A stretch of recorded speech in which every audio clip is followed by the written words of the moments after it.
Well, friends, welcome to today's session.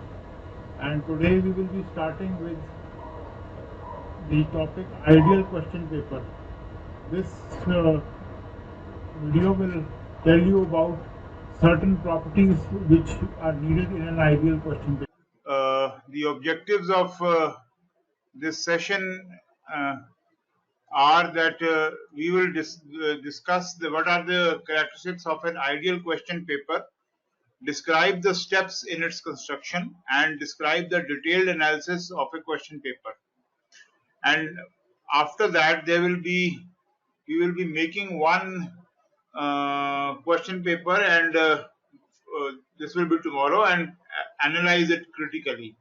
So basically, we are starting a process in which we will be the basic of characteristics and the blueprinting and the various terminologies like validity, reliability, etc.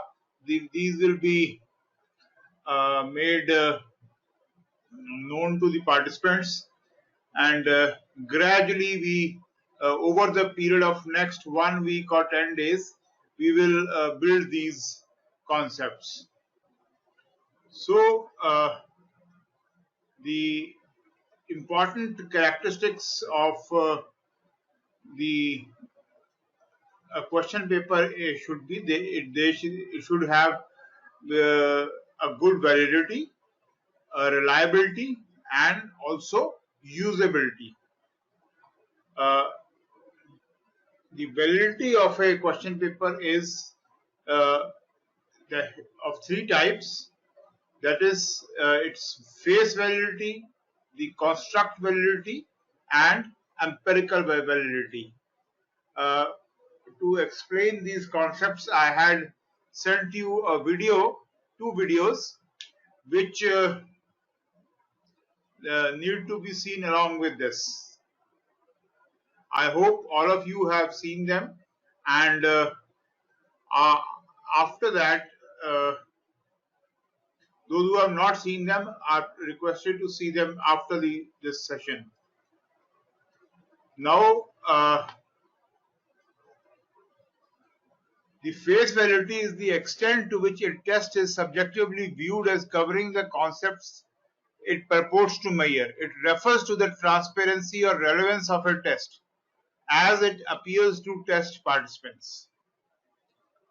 So, it is a very subjective thing, and it tells what the participants think.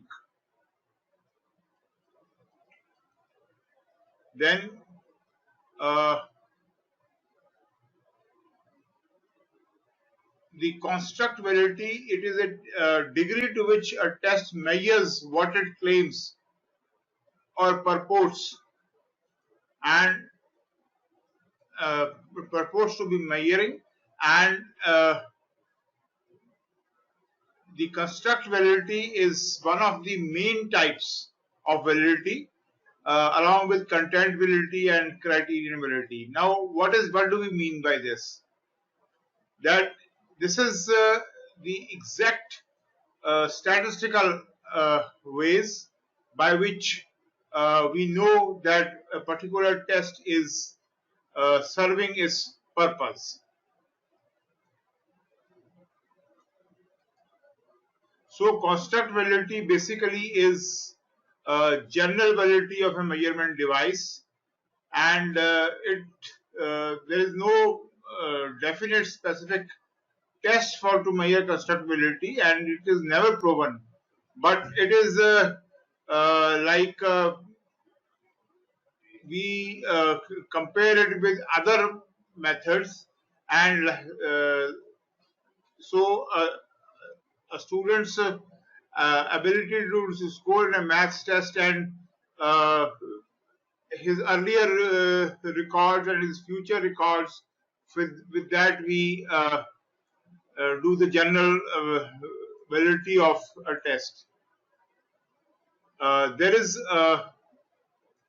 something known as empirical validity, and which is uh, this also called as the predictability, and here the test describes how closely a test corresponds with the behavior in other contexts.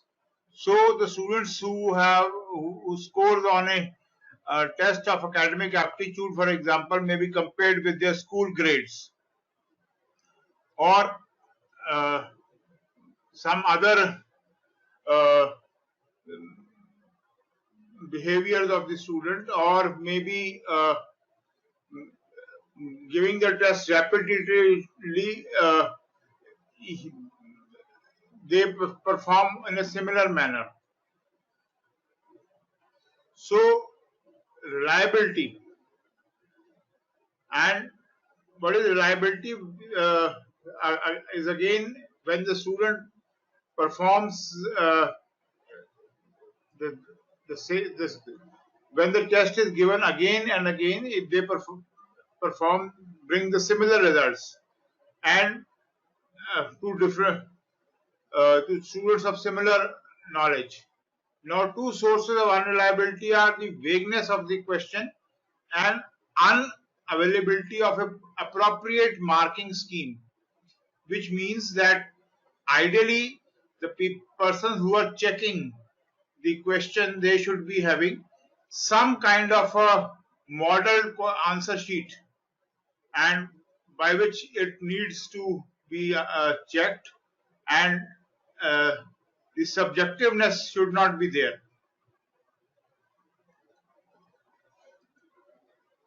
And a question paper should be usable. That is, the optimal length of a question paper should be there, depending upon how much is the time available. The clear directions should be there before the beginning of the question, and appropriate pattern according to number of students should be there. For example,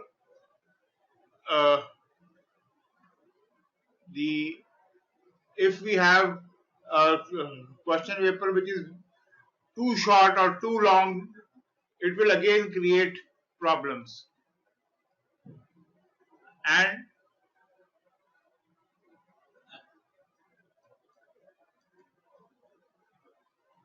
now, steps in construction of a question paper. We should prepare a design of the question paper, that what we want, what are the objectives of taking this particular question paper, making this question paper. Then we prepare a blueprint. Now, over the next week, we will be discussing this concept of blueprinting in much more detail, and this is very scientific, and it is something like this, that when we want to make a dish, we decide how much of a particular, how much dal we should put, how much salt we should put, how much onion we should put, how much of ghee we should put, and all the ingredients of the dish we want to make. We first decide its amount, and in what sequence they have to be added, and what is the amount of heat, and what is the uh, and in how much time after preparation we have to give it to the guests. So it is just similarly like this. The blueprint is the basic roadmap of the preparing the question paper, and this this aspect will be dealt over separately over the next week, and we should then prepare the question paper questions based on the blueprint, and ultimately assemble the question paper, and followed by make a marking scheme and prepare a question wise analysis, that by giving the test to test audience, or maybe dividing them into uh, difficult or easy or questions. So preparing a design is not merely a collection of questions. It needs lot of planning, and it should meet the objectives and the content.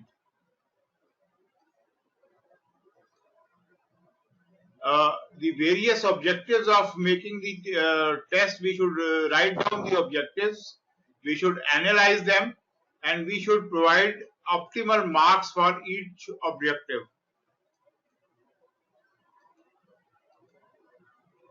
And for different areas of the content of the syllabus, we should also analyze them, note down the contents according to marks allotted to each area. And for different types of questions, especially those places where we have these modern choice-based credit system, decide the form of a question, the multiple choice questions, long answer questions, or short answer questions, and depending on the objective or content, we have to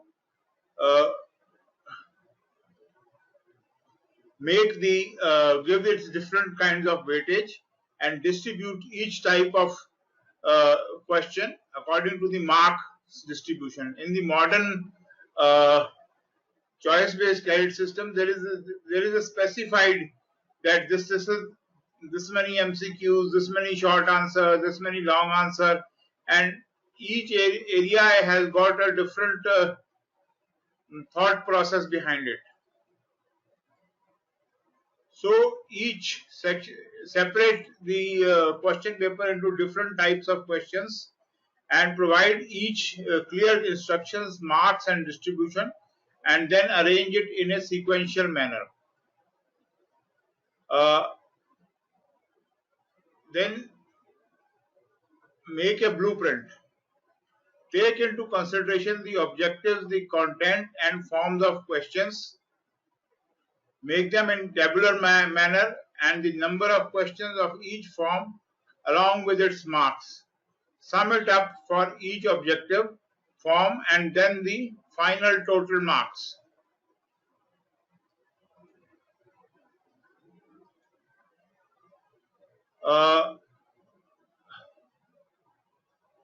And ultimately clear the correct and precise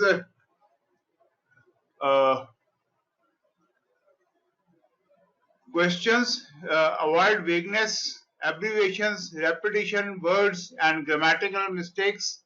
The paper should be of optimal length and follow general rules regarding the various verbs, structure for long answer questions, short answer questions and MCQs. All these we will be dealing individually separately. Long answer questions and short answer questions will be taken by Dr. Shantanu, MCQs by Dr. Amol, and of course scenario based questions by Dr. Jamkar.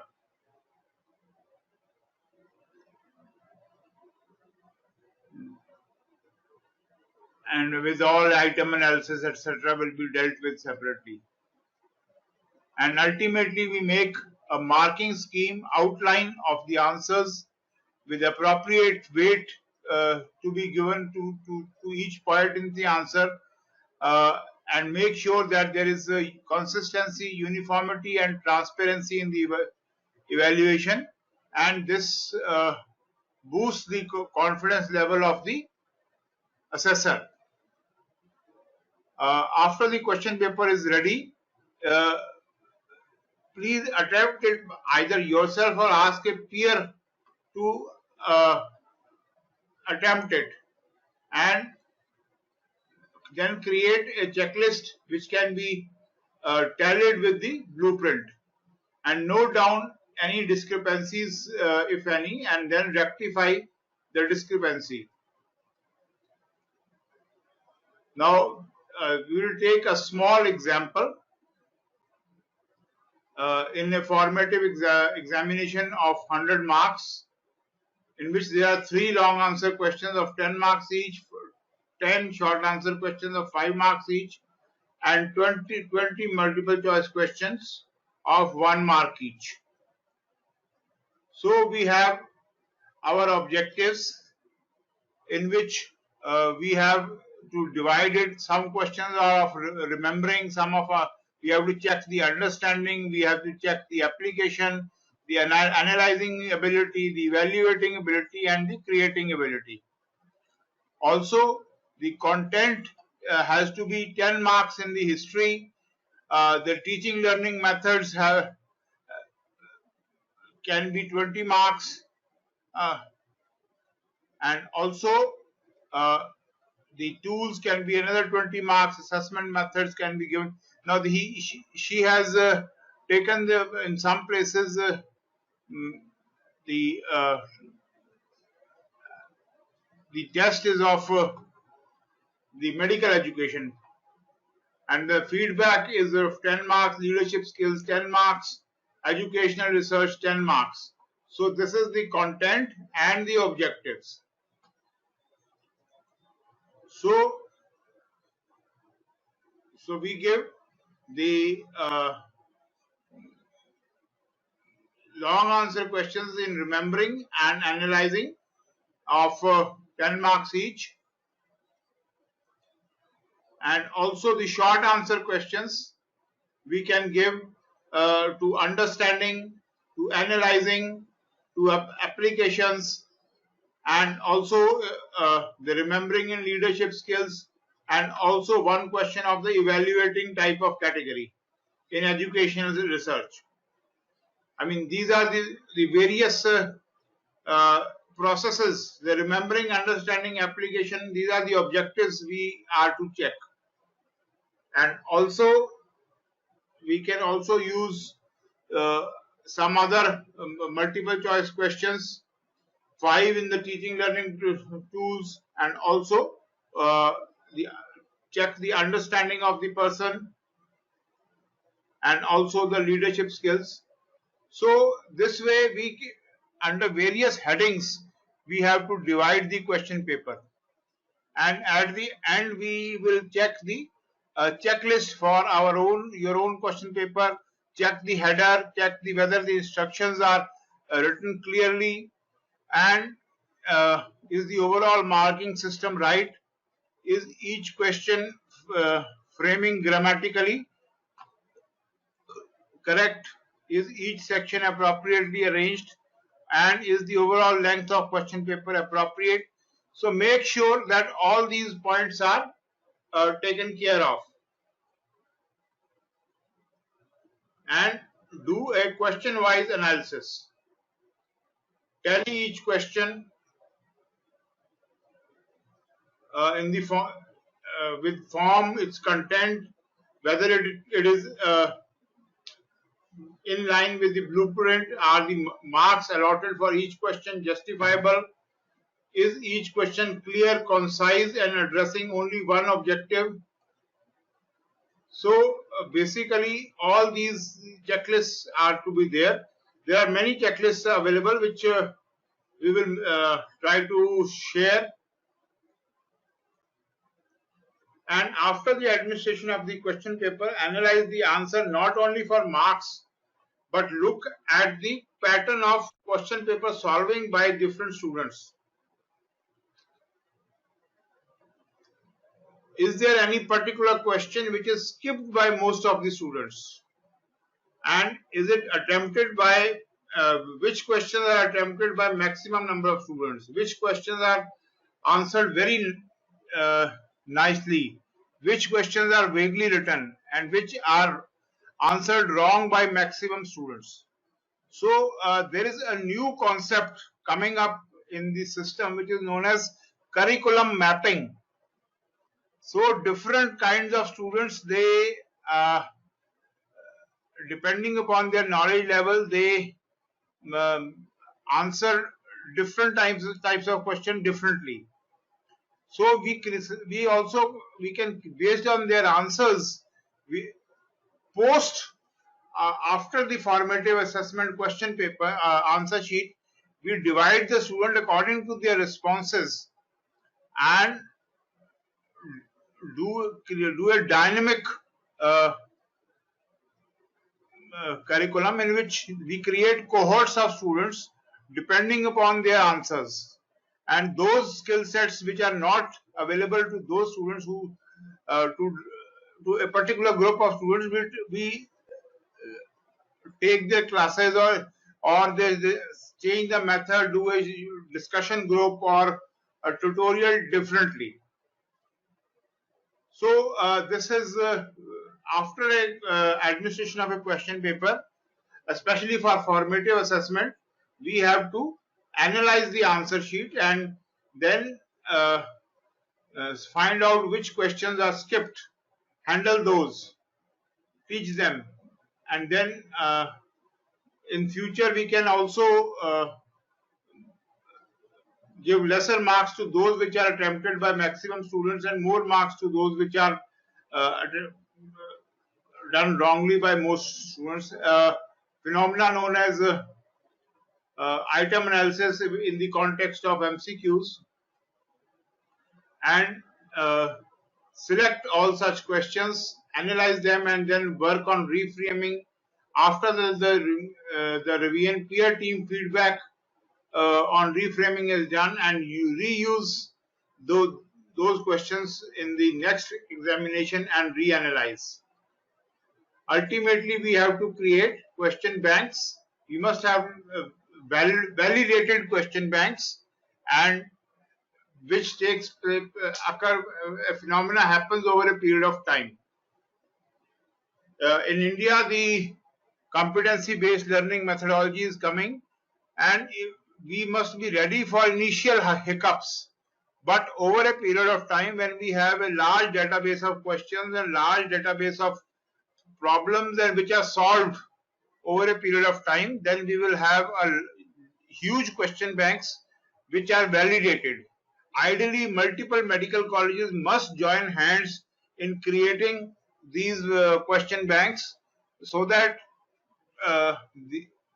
the learning curve is improved and things move faster.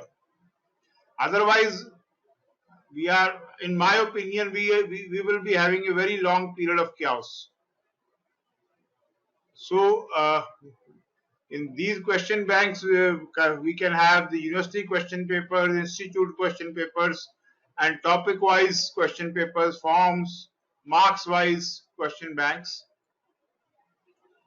And in summary, the ideal question paper should be reliable, valid, and usable. There should be a blueprint of each question paper, which is the most important. We will be discussing blueprinting separately.